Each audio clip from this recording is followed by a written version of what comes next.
ఇద్దరు కాపుల మధ్య కమ్మ పిఠాపురంలో సెగ. వర్మ ప్రాబ్లం క్రియేట్ చేస్తున్నారా? వర్మకే సమస్యలు సృష్టిస్తున్నారా? హాట్ టాపిక్ గా పిఠాపురం రాజకీయం. వర్మ తీరుపై గతంలో నాగబాబు, ఇప్పుడు మంత్రి నారాయణ వ్యాఖ్యలు. పిఠాపురంలో చాలా విచిత్రమైన రాజకీయం నడుస్తోంది. డిప్యూటీ సీఎం పవన్ కళ్యాణ్ మొన్న పిఠాపురం వచ్చినప్పుడు టీడీపీ నేత వర్మను పక్కనే నిల్చోబెట్టుకున్నారు. ఆయనకు షేక్ హ్యాండ్ ఇచ్చారు. నలుగురిలో కాస్త ఎక్కువ ప్రాధాన్యత ఇచ్చారు. పవన్ కళ్యాణ్ అలా వెళ్లిపోగానే పవన్ కు వ్యతిరేకంగా ఇలా వ్యతిరేక కార్యక్రమాలు జరుగుతున్నాయి.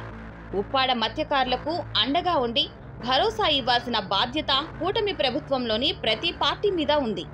అందులోనూ పవన్ కళ్యాణ్ నియోజకవర్గం కాబట్టి ఇంకాస్త ఎక్కువ ఫోకస్ ఉండాలి. కానీ ప్రభుత్వానికి వ్యతిరేకంగా టీడీపీకి చెందిన వర్మనే పనిచేస్తున్నారన్నది అక్కడి టాక్. ఈ విషయం బయట వాళ్లకే అర్థమవుతుంటే టీడీపీ అధిష్టానానికి తెలియదా? మిగతా పార్టీ నాయకులకు అర్థమవదా? ఏదేమైనా వర్మ కాస్త పార్టీ వ్యతిరేక పనులే చేస్తున్నట్లు కనిపిస్తుంది.